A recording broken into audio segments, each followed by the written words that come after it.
We'd like to welcome you to the August 21st edition of the Lions Roar.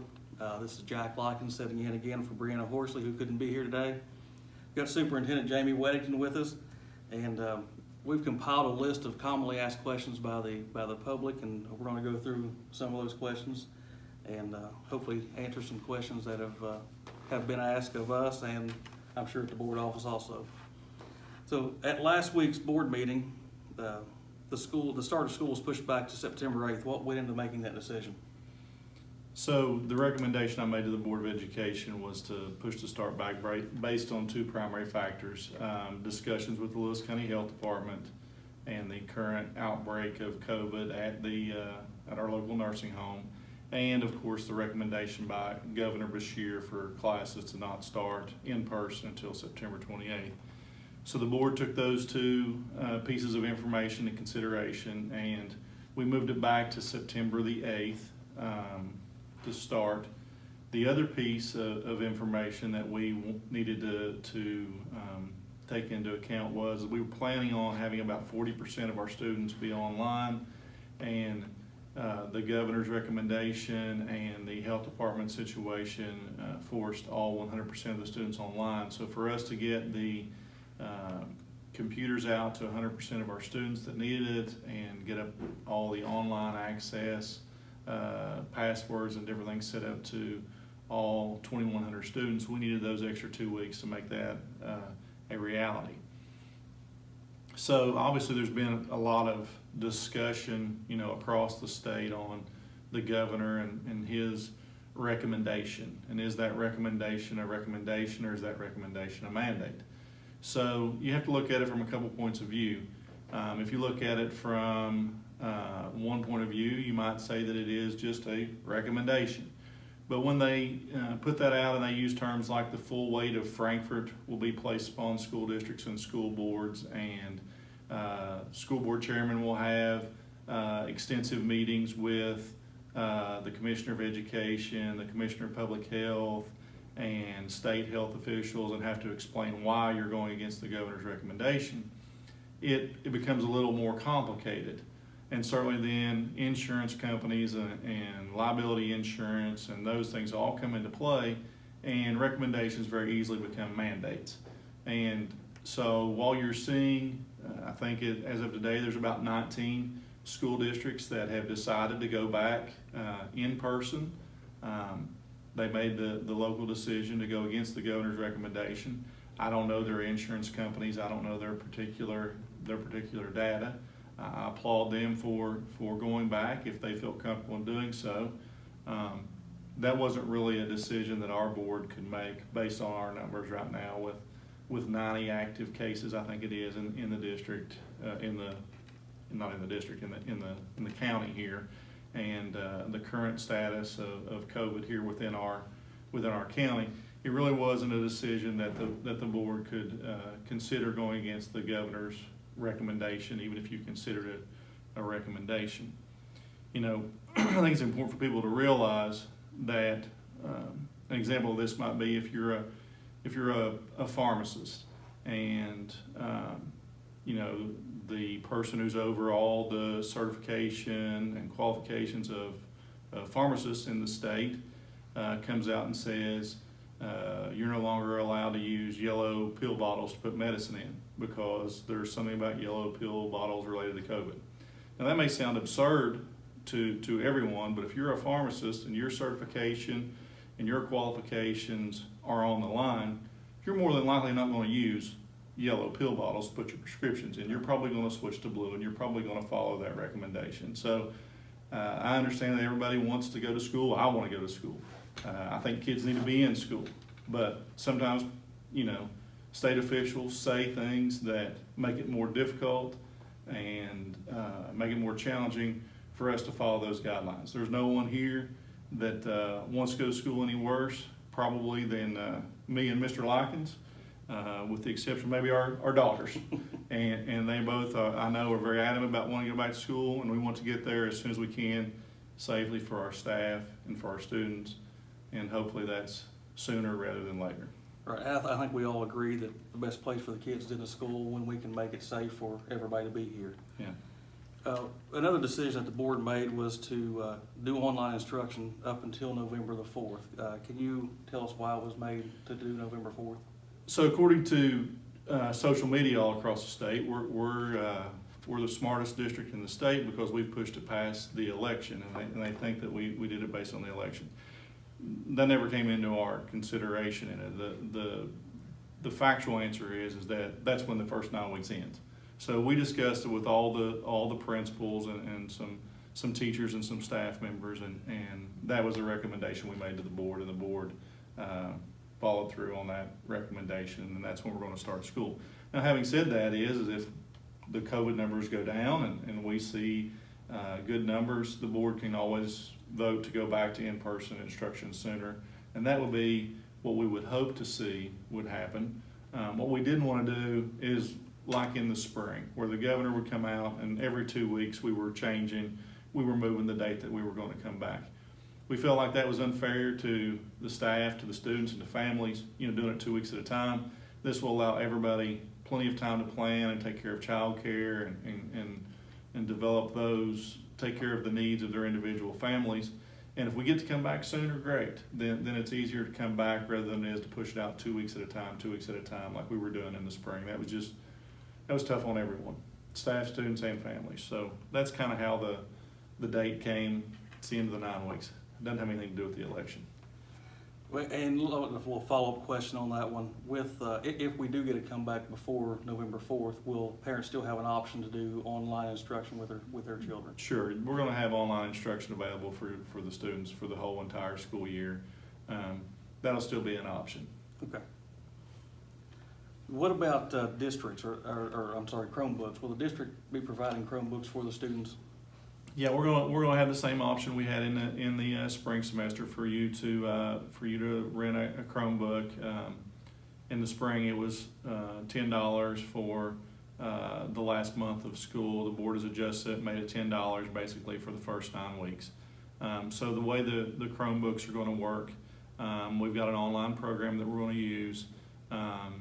If you have internet or Wi-Fi or have a neighbor that has it, then you'll be able to get online and do your work and have interaction online. If not, we're going to have a jump drive where all the information will be loaded on the jump drive, and you can come and exchange the jump drive, so there's no papers going back and forth. But we'll have more information about how that's going to roll out. But to answer the question, yeah, Chromebooks are going to be available for all the students that want them. We feel like we have enough. We've got some more ordered, but like everything else, it's taking a little longer than the salesman said that it would take to get here. But we feel like we've got enough because not every single student's going to need it. Some students are going to have their own device to use, and that's fine. Right, and those dates will be pushed out by the districts and schools later. Yeah, those dates are coming. Okay, and you touched a little bit on this one. For students who don't have internet access, what are their options? So obviously, if you have internet, you're going to be fine. If you have a neighbor that has internet, we're going to, encourage you to try to reach out to your neighbor and see if you can use their internet. We're going to come up with a list of businesses, churches, organizations that will allow students to access their internet. And if you're one of those businesses and you're watching this video, if you call the high school and speak with Mr. Likens, he's going to have a list here, and then my office and speak with Mr. Underwood. We'll be compiling a list, and we'll put those out for places you can go and get internet Wi-Fi service for you to work on your homework. The thing to realize with that is the Chromebooks are going to be set up to where you can only go to the websites that are educational related. You're not going to be able to use the Chromebook and watch Netflix, Hulu, play games, those kind of things. It's going to be very strictly limited to the Chromebook device, the online learning platform, the district's webpage, and the other educational programs that we've been using, like iReady, Lexia, those type things. So they won't be a play type device. It will truly be a Chromebook for educational purposes. Okay. And with this new program, the online program, teachers will be on call for students. What time will those teachers be available for? So teachers will be available primarily from 8 to 3. We are going to do some flexible scheduling. The teachers may be here a little earlier and then also a little later in the evening. to be available for students to call in if they're having issues with an assignment, they're having technical difficulty. We'll have people on call to address those things. We'll also have some evening type sessions later in the evening where they can potentially be on Zoom or one of the online platforms that we will be using. One of the primary things about that is that I've heard a lot of questions about is, do the kids have to be on every day from 8 to 3? And the answer is no, they don't have to be on every day 8 to 3. They don't have to do 7 hours a day. You know, we're going to try to be cognizant and aware of the amount of time they're spending. They should not be sitting at a computer every day from 8 to 3. You need to break it up. You need to do a couple hours at a time. You need to make it manageable. They need to be doing outside activities. They need to be doing other things. It does not need to be 7 hours straight through from 8 to 3. That's when the teachers will be available if you're having issues. So if you're having issues with your math homework the night before when you were sitting down to do it, then obviously call the teacher. You know, you'll know when the teacher's going to be there. So call the teacher the next day, work on your math during the time that the teacher is here. We're hopeful at some point during this closure to be able to bring students in small groups. So if you're having, you know, if you're in, calculus class here at the high school, there's probably not very many people here locally that you're going to be able to go by and get help, you know, with your calculus homework. So you're going to have that interaction with the teacher. So you're going to need that help. We're going to hopefully offer that. Other classes like welding, carpentry, health science, especially for those vocational classes. You know, Mr. McGlone will have some times where he'll bring in probably small groups after they've completed all their safety work and be able to start to weld, because you could have the best welding instructor in the state, and until you can put the rod to metal, you're not going to know how to weld. So we need to bring them in and take care of some of those type things, and we'll be able to do that on all grade levels. You know, we'll have small groups by appointment to where the parents will have to transport them in, but be able to get in-person instruction and assistance. So. I know we've had those discussions here at the high school with Mr. Ruckles as far as vocational school, and some of our teachers have asked specifically about math and science, you know, about getting kids in here who are struggling, and it's good to know that we're going to be able to bring small groups in to let them have some one-on-one instruction with Sure. teachers. A lot of questions have been asked about the difference between online and NTI work. Can you explain that? So they're pretty much the same thing. You know, anything that takes place outside of the brick and mortar building, school setting, is considered NTI. So one of the issues we had last spring when we were doing the NTI, you know, we did the best we could do. We came up with packets. But one of the things we struggled with was, especially when you got up into the upper grades, was like at the high school. You know, we had people calling and saying, you know, I haven't done high school geometry in 25 years. I can't really help my kid. You know, there were issues. So with this new online program, you've actually got someone there that is teaching, and there's a video of the teaching and the learning and the lessons going on. So if you have the ability to take the device and go and log in and get Wi-Fi, then you can get the actual interaction, the actual instruction, you know, from the teacher. Now, if you don't have it, you're going to have the packets that you can go and you can work through.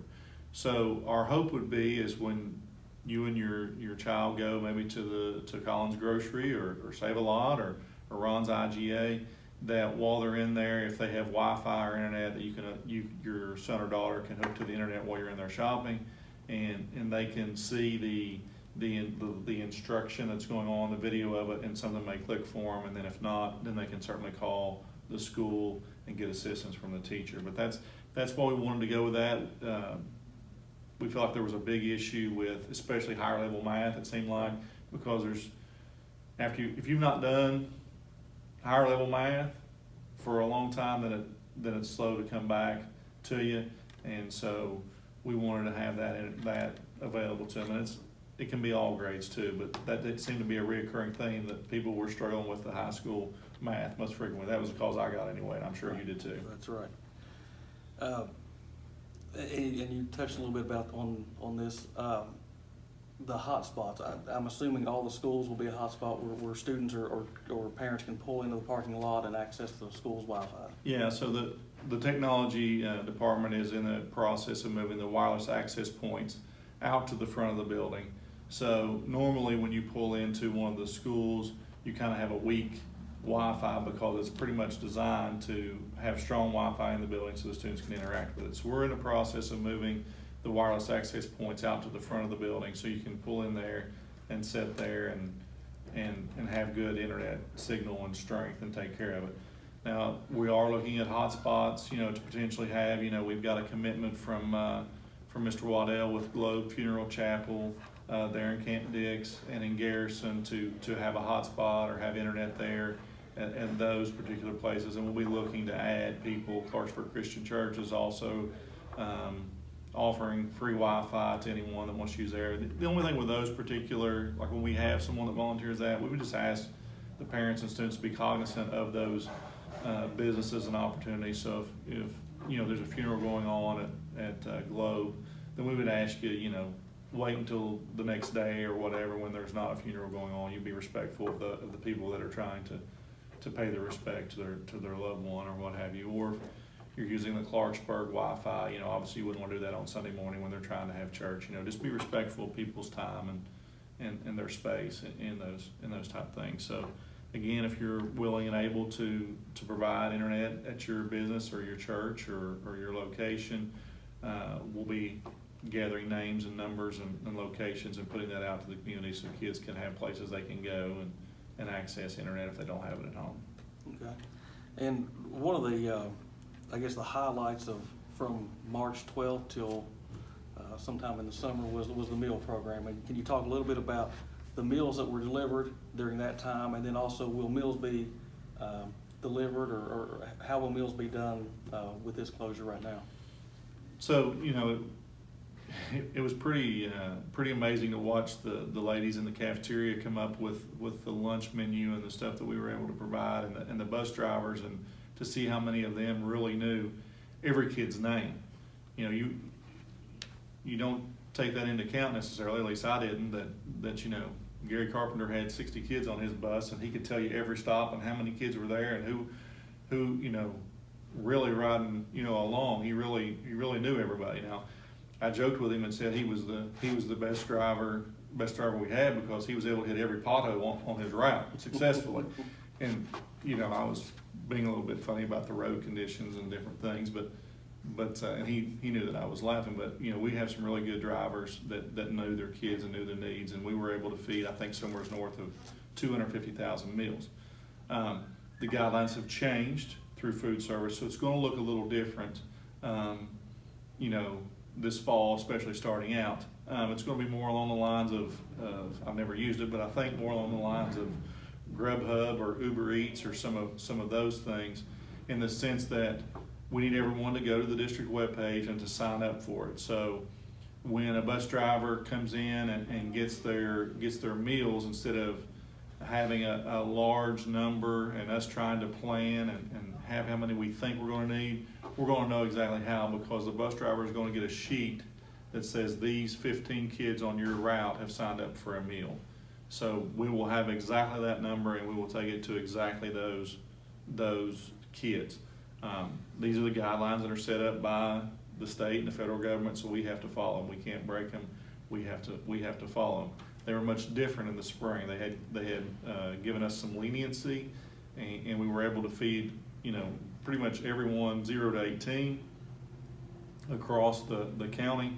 It's going to be very limited this year, to the sense that you have to be enrolled in Lewis County schools. You have to sign up for it. We have to actually see the child every single day at every stop. I know there are some places where the parents came out and they picked up for kids, multiple kids along maybe the holler or the road, and we tried to accommodate those. We have to be able to see every kid for us to follow the state and federal guidelines. So if my daughter Sarah wants to sign up for the meal delivery program, then she has to go into the district webpage and we have to sign up for it, and she has to be seen by the bus driver when she drops it off at the location. Right now we have the Google form on the district webpage. You need to go in and fill that out and sign up. There's about 10 questions. If you have multiple children in your home, go through it for the first child, and then select that you have a second child, and it'll take you back through the same questions, and you have to answer those same questions again. Don't try to put first name and put in there Jamie, Jack, Josie, Johnny, Weddington, Likens, Smith, Thomas. Go through and put Jamie Weddington and all of the information pertinent to me, what school I'm at, what grade I'm in, those type of things, and then go through for your next son, Jack Likens, what school he's at, what grade he's in. Go through and do it in that manner so that we can be compliant with all the federal government regulations, so that we can get the kids that need the meals fed. Obviously, if you don't have to sign up for this program. This is a voluntary program, but in order to get it, you'll need to go ahead and sign up for it this weekend if at all possible, because we're starting to order the food and create the menus and to be able to get the stuff in here and in place to start on the 8th with that delivery system. So are you anticipating a delivery system to start on September 8th or that week? We're anticipating it starting that week, potentially starting on the 8th, but for sure it will start that week if we're able to get all the food and all of the kinks worked out of it. And you'll be able to sign up. If you're not signed up, by Monday, you'll be able to sign up and go in and do those things to qualify for the meal program. Now, if you're not going to be there that day for whatever reason, you have a doctor's appointment, you have a trip or what have you, and you're not going to be there, we need you to call in and tell us so that we don't prepare the food and the food's not wasted. But more of those details will come out as we go forward. Okay. And just one last question. I know that with the new PLP program that the district's using and trying to roll this out, and other districts rolling it out also, when we start school on September 8th, are students expected to be working on that program September 8th? No, the state has put it out that really the first few days of school are going to be the normal housekeeping type things. So if your child, like if Reagan is signed up for 4th grade classes, she really won't have any assignments that she's expected to start to work on until that next following week. The first week will be, you getting set up, the account set up for PLP, the other information done, being able to go in and her to start to familiarize herself with it. But there won't be any real assignments due or be presented until that next following week. There'll be a grace period there to where we don't want people to have issues with it and get behind and start out behind because they'll never get caught up. So there'll be a grace period there where you can go in and you can kind of feel your way around the program, see how the jump drive, if you don't have internet, see how the jump drive is going to work. Can you access all the files? Do I have the right program? Do I have the right things set up? So there'll be a grace period there, that first 4 or 5 days, to where really you're not having homework and assignments that the kids have to work on. It's more of a time to break in and familiarize yourself. So. Okay. Well, I appreciate you taking your time to come out and do this, and we'll try to get together again next week and maybe answer some more questions. And for those watching, if you have any questions, you can call the high school, and we'll compile another list of questions and have Mr. Weddington back in next week to answer those questions. And we appreciate your time today listening to us, and we'll look forward to talking to you next week.